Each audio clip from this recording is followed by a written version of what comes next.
Welcome into week 6 of the BDE Fantasy League Podcast. I'm Devin. I'm Gifford. And this week, because we are in such fascinating circumstances, we're going to jump right into it. So last week, we had Gifford versus Eric. And in that one, Gifford beat Eric. But not by a little bit. A lot of it. It was quite the defeat. What do you have to say about that one? It was expected. And I'm going to the top. I'm ready. Eric had no chance in that game, unfortunately. He thought he did with Leonard Fournette coming alive, but it didn't happen. Next up, I beat Apple. So bad. Oh, fuck you, Apple. Yes, you bitch. Ugh. I needed that, and I got it. Fuck you. You suck. Your team is out of the playoffs now, and I am in. Yes! You like that? You like that? Up next, we had Omar versus Scott, and Omar beat Scott in a rousing comeback. He did that to me last year, and Scott, now you know what it tastes like, baby. Don't taste too good. Scott, it did not look good for you, and unfortunately, I got to give Omar props. That was an impressive comeback. Very impressive. He needed 4 touchdowns from Travis Kelce, and that's exactly what he got. Quattro. Wild game on Monday night. Woo! After that, we had Brittany versus Tommy. And in that one, Tommy came up so short. He, again, had no chance. Tommy's just not good. He doesn't deserve his playoff spot. Like, where's that right now? And I don't know what else to say. You're right on his heels. You're nipping. He just needs to get out of here because his team is not it. A bad year for Tommy this year, and Brittany's a real contender. Absolutely. Yep. And we'll talk about that later on in the power rankings. Yes. Up next, we had, honestly, 2 of the bottom teams. Tatani versus Zach. 2-game winning streak for Tatani. That's impressive until you look at his scores. And frankly, it's not going to happen again. Last week, Tatani scored, 117? Yeah. And then scored 145 against me, but we're not going to talk about that. He honestly got lucky because his opponent only scored 70 points. And we thought 77 was low for you. Zach, come on, man. This is just not where you want to be at this point in the year. 70 points is not going to cut ever. No bueno. All right. Well, from last week, we went 5 for 5. Both of us picked every single winner correct. So we are still tied in our predictions. We'll see where that goes. Yep. Up next is our power rankings. We are going to start from the bottom. Why don't you start at number 10? And we're starting from the bottom, and we're still here, is Zach. Still here. Gonna stay there. Honestly. He's not Aubrey Graham. He's not Drake. He's not coming back. And he's staying at the bottom. He's staying at the bottom. Your team is depleted. Darren Waller was a big hit for you. So with Jonathan Taylor out, Melvin Gordon still not producing as a lead back. A rookie quarterback for Miami now is going to set Waddle and Hill so far down. You are leading toward the barrel of a paintball gun, my friend. Ooh, you are leaning into a barrel of paintball with your ass forward. Prison style. At number 9, we have my dear friend, Sunshine, Eric Stenerson. I started last year, 1-6.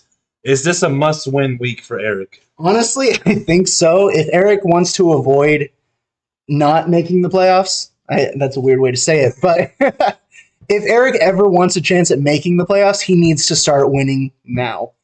It's not looking good for him, but he still has a chance. If Eric can't beat Zach, Eric might go winless the rest of the year. Absolutely. I don't see him winning too many games unless he can pick this one up. Yeah, pick it up. Yep. At number 8, we have Tatani. And yes, you won. Yes, you've won 2 in a row. But this is where it ends. You're not making it past this week. You're not beating me week 6. Week 6, you're going down. I'm sorry, Tony. And that's why down like Fallout Boy. You're going down in an earlier round. At number 7, we have Tommy. Yes. Tommy. Like I said, your team just isn't cut out for the playoffs. The past 2 weeks have proven that your 3-0 start was a Fluke. Fluke! Yes. You shouldn't have won. That's just how it is. You've gotten lucky, just like Scott. And Scott's starting to show his true colors, too. And as a wise person once said, your true colors shining through. That's Trolls reference. Yes. And number 6, we have Apple. What is there to say about Apple, honestly? Apple was quoted after starting the season 2-0. I'm going to be here for a while, and it's going to stay that way. Well, whenever Apple talks shit, whenever it's like 3 weeks later. Whenever it's the basketball court, whenever it's in life, whenever he starts talking shit, he gets shitted on. It comes back to bite him right there in the little Apple core. You're still projected to barely make the playoffs right now. Scooch in at the number 6. But you're on a 3-game skid, and it's looking scary Terry hours over there. It's not looking good for Apple. No. You might need to start making some trades because you, frankly, just got shat on. We should start calling you Odell because it's just a big, steamy dump right there on your chest. Yes. Right there. You walked into last week so confident, I imagine, and honestly, you couldn't even perform. Get some Viagra for your team because they need to perform next week. At number 5, me. I can shit on Apple all I want, but frankly, I'm still the. That's the only team you get shit on. Yeah. Well, because it's fun.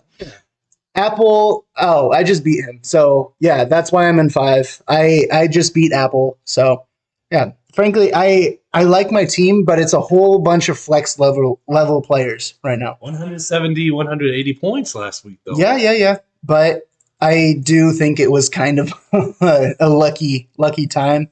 Next week we'll see what happens when Jalen Hurts is on bye. But I get to face Tommy when Stafford and Kupp are on bye. So that'll be a fun game.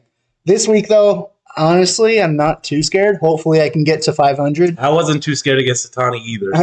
I know. So this is probably going to come back to bite me, unfortunately. Tatani, love you, but I hope I beat you. At number 4, we have Scott.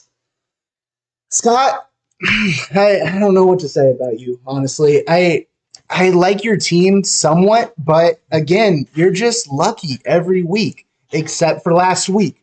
We peeped the trade that is going through right now. I think Scott got the better end of that trade. So behind the curtain, Brittany thought that Scott got the worst end of that trade. Okay. So maybe it's fair. I originally thought the same thing when I saw Kenneth Walker and I saw Keenan. I was like, and then I saw Devontae. I was like, ooh. The big thing for me, I'm surprised that Scott wanted to get rid of Kenneth Walker because I figured that he would be a huge homer.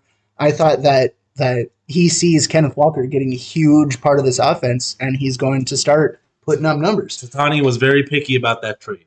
I do like that trade, kind of like both ways. I think both of you kind of came out on top with this one. It was good. I like that trade. Solid trade. So good on you guys. Maybe one of the first positive trades all around that everybody can agree on in the league. Yeah. Because that rarely happens. At number 3, it's me. We have Gifford. Yep. It seems like I'm top 3 on a weekly basis. There's one week where I was number 5, but my team is picking up steam. Michael Thomas is concerning me a little bit, but not a lot. We're fine. We're going to make the playoffs. We're going to stay consistent, and we're just going to keep chugging along here. Yeah. Both of us are actually top 3 in points for in this league. So honestly, both of us should be able to make the playoffs. It's just during those times, what are we going to do? Barring injury, we should make it. At number 2, we have Brittany. And Brittany's team is just solid. It keeps on trucking. It keeps on going. We know what their team is. We know what's going to happen. We are who we thought they were. They are who we thought we were. Yeah. Absolutely. I don't see this team making it out of the playoffs. I think that they're going to make it pretty far. Well, they will be out of the playoffs when I eliminate them in the playoffs. If you play them, they'll probably get a bye. You'll get a wild card. And then I'm just using my little crystal ball. At number 1, finishing out the top 10, we have Omar. Omar's team is the best still. Some way pulled out that victory out of his ass. That was incredible, honestly. That was really cool to see. This is My only concern is Devontae going to get suspended for the push? I don't know. I haven't heard anything about that yet. He's going to court, so we'll see. He's officially a Raider now, guys. But Omar's team is solid. He's nothing much to say. 4-1. Yeah, and update on that. We're actually recording on Saturday, so we still don't know what Devontae's We got too shit-faced yesterday, guys. Sorry. It wasn't that bad. It wasn't that. We could have. We just didn't want to. I was tired. All right, so we talked a lot about last week's games, but we haven't talked about the individual players. So we're going to go into our boom players of the week. All right? And, of course, we picked our two players. We picked each other. We had to. So I picked Nick Chubb, the running back on Gifford's team. This man went 17 for 134 yards, 2 touchdowns for a total of 27.4 points. He just ran all over the field. There's no stopping this man. Kareem Hunt's there, but he doesn't do anything anymore. We need to kick him off the team if you know what Kick. Nice. Okay. But yeah, Chubb, he deserves those Derrick Henry carries. He needs to be getting 25, 30 carries every game because he can produce. And he can carry them to wins. Nick Chubb is top 2, and he's not 2.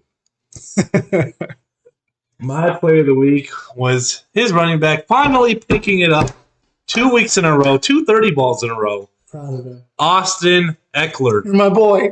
Or as Scott liked to say, Eckler. 16 carries, 173 yards, a tutty, 4 catches, 26 yards, another tutty. 38 points. 38. Man. A monster. When him and Herbert start clicking out of the backfield, unstoppable. He's been doing this since the Phillip Rivers days, and one of the best backs in the league. Very versatile. He's a Swiss Army knife, can block, can score, can do anything on the field.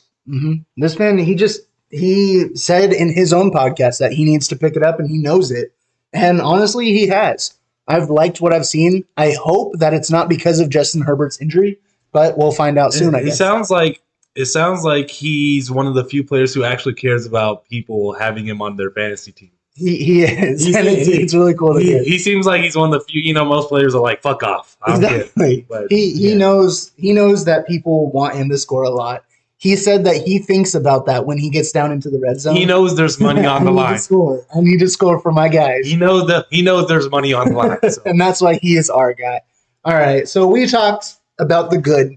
Let's talk about the bad. The bad? We're going to start out with my team. Unfortunately, Chris Godwin was not what I wanted him to be last week. That's okay, though, because he still scored 9.3 points. Let's just admit it. You had a Brittany week, and you couldn't really complain about much.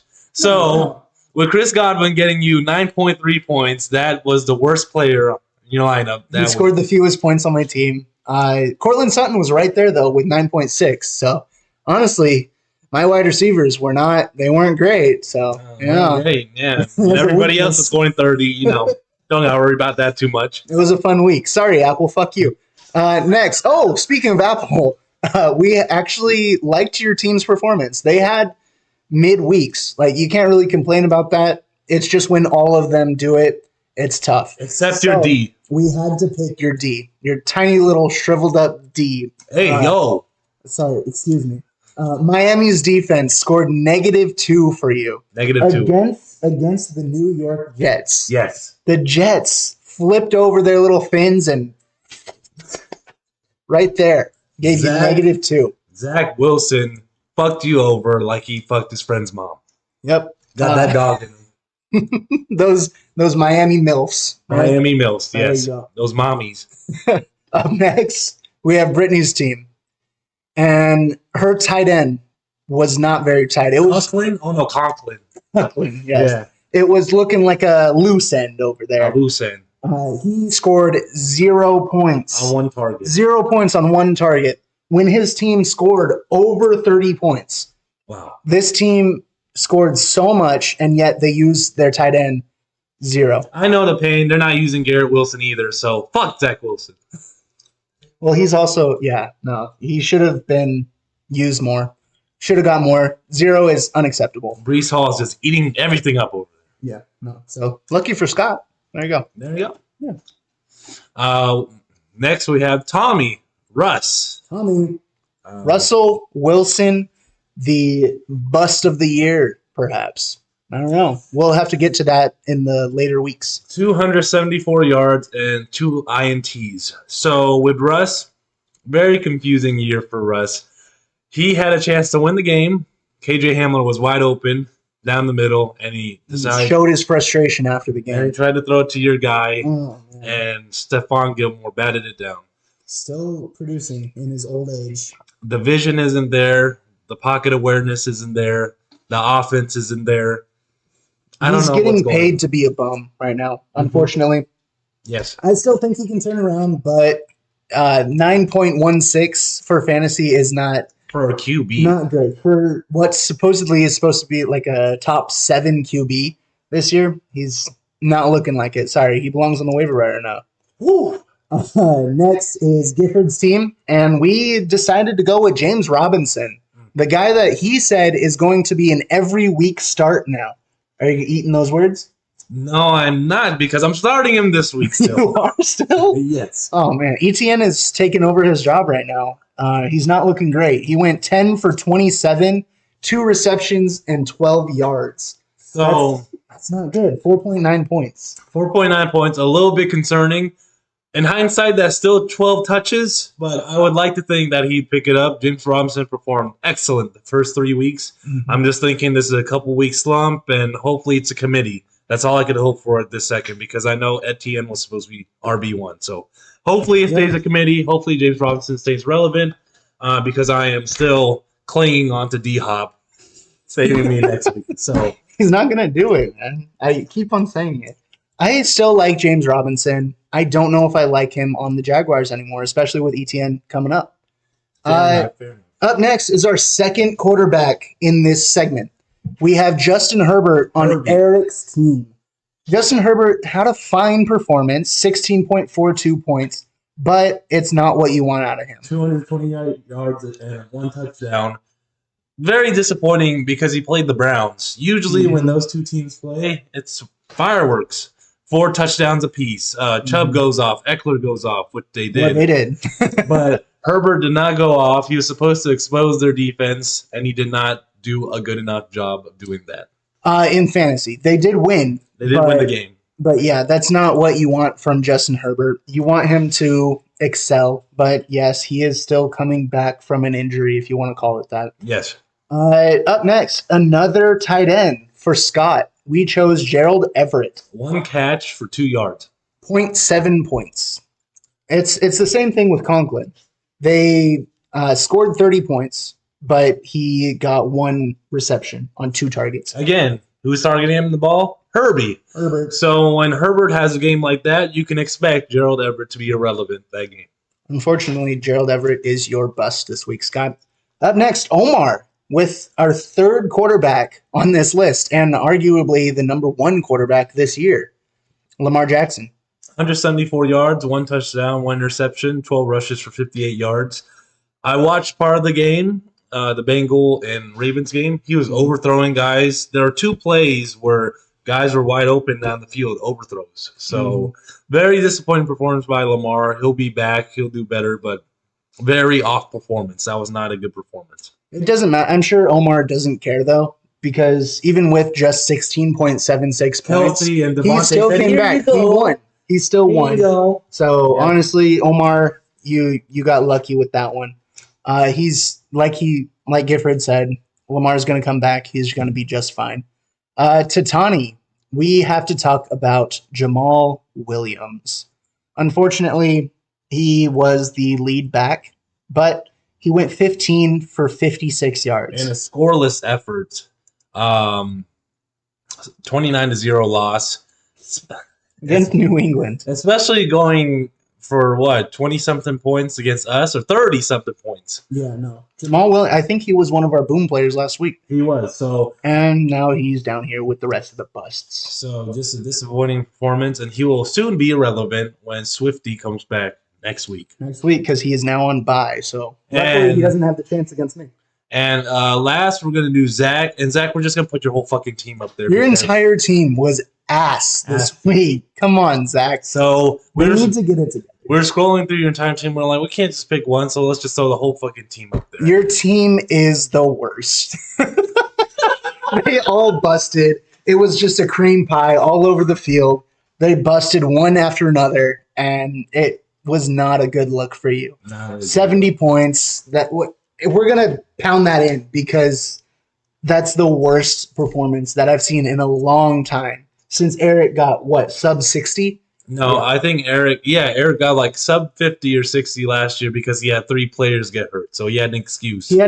But you didn't. Your team was just balls. It was just Waller, and that's it. Oh, man. Yeah, no, that's why we have to put your entire team. You are all for the first time in podcast history. Yep.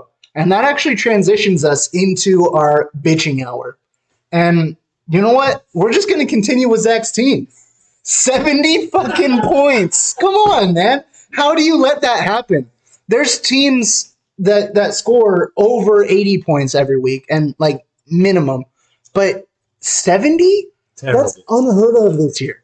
And it just doesn't look like it's going to get any better for your team unless you start trading people. Like we said, in week 3, you need to start giving up your big pieces. Because that's the only way that you're going to average higher than fucking 70 to 80 points. You need to get another tight end, another receiver, everything. You need to give up maybe Waddle, maybe one of your Miami receivers. Because even when Tua comes back, is he really going to be 100%? I mean, probably not for a little bit. The doctors are telling that man to retire. So he's probably seeing double still, and it won't look good for a little while.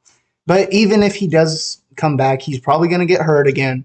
It's just not looking good for him. Honestly, he might pull an Andrew Luck and just retire. And I called this in week 1 when Melvin Gordon is your borderline running back 2 or 3. Yeah. You drafted horribly, man. You're supposed to grab your running backs. J.K. Dobbins is not the RB1 on the Ravens. Lamar Jackson is, okay? I still like J.K. Dobbins. You could still get people for your team. Just send out trades. Like I said, I like Hill. I like Waddle. I like J.K. Dobbins. You just have to send out the right trades. You'll get Algier in return. So you might get some more. Who knows? We'll see. Just need to talk about it. Like I said, my team is just a bunch of, I don't know. You'd never know who's going to go off. So I want some studs. And J.K. Dobbins could be that for me. I don't know. So your team is just not, it's just not there. I need a receiver, so hit me up, Zach. Start looking. We appreciate you being here, even though you're getting shit on every week. But yeah, we want you to have fun because we're having fun. Sitting on you. Up next, another underperformer, if you can call it that. He scored 125 in a loss. 125 is not bad. 125 is ass when you're playing the best team in the league. Whoa! Come on. Fuck you, Apple. Come on, man. If you can't beat me, you might as well go suck a dick because you suck at fantasy. Oh, my God, man. Just get better because you lost. You lost. Oh, I wish I could relive that week every week because it felt so good. Just scoring so much more than you.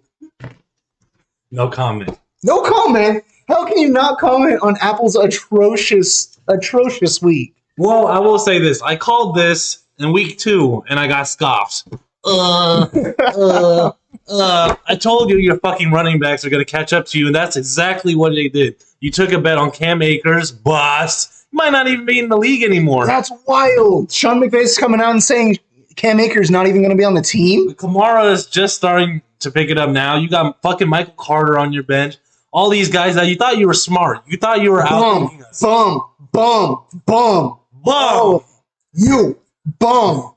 And look at you overthinking, doing all these fucking trades, seeing what you could get from other people, and your greedy ass is getting exactly what you deserve right fucking now. Oh, please give me DeAndre Hopkins. No. No, you're not. Yeah, fuck you, Apple. That's all I have to say about that. Honestly, that's my entire pitching hour because I have nothing else to complain about. We had 2 great weeks. We ate well last week. It was really nice. The Lions caught the prey, and we're just... I was really happy with our performances. We ate the hyenas last week. We're going to continue rolling this week. And honestly, we're going to bring that into our predictions because, I mean, we both said who we think are going to win. Gifford versus Scott, real quick. I think Gifford's going to win. Scott's luck has run out, and it's going to continue to show. Gifford is going to beat him. It's going to be a rout. Let me come back down to earth for a little bit. I think I'm going to win this week only because Derrick Henry is out. I got very fortunate with that. Yep. So I think I'm going to skate away this week with a win.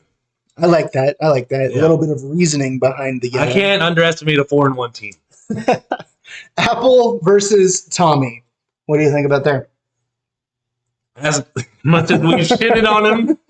No, I'm with you. Apple gets back. Apple gets back on track this week. We spent a little while shitting on Apple because it's fun. But yes, I agree. Apple's going to win. Tommy, we told you don't belong in the playoffs. You are still going to continue to stumble.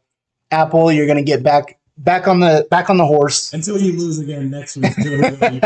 So yeah, that one's going to be. I think it's going to be Apple. Yes, I agree. Next one. The 2 worst teams in the league, Eric versus Zach. Oh, Titani's up there. And at this rate, I think Eric's actually going to pull out the win this week.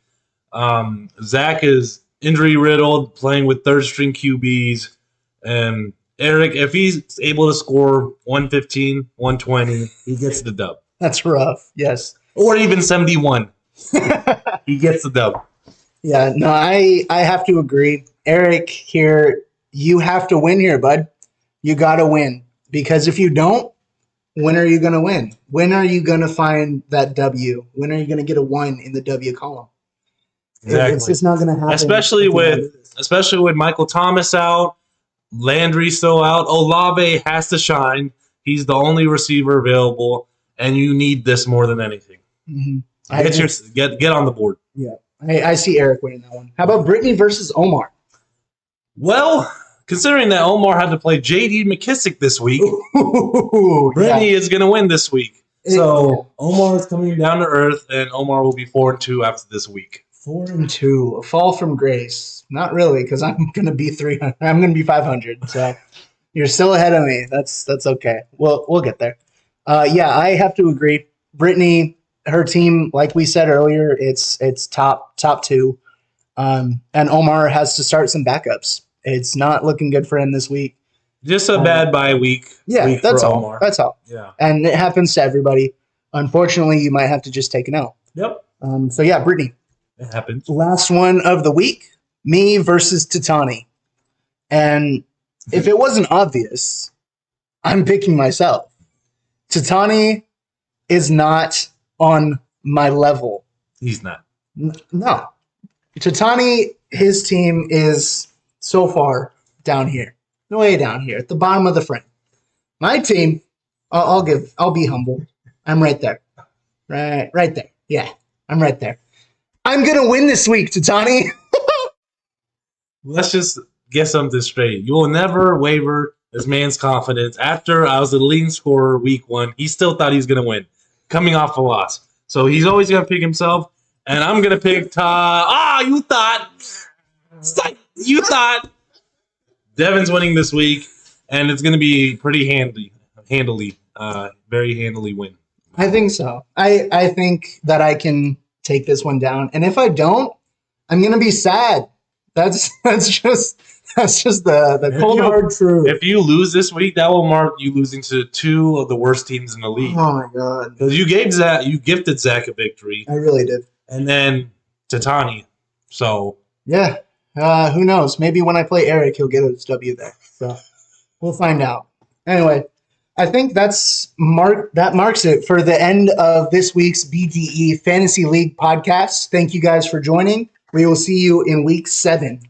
And remember, moose shit 15 to 20 times a day. That's a lot of shit.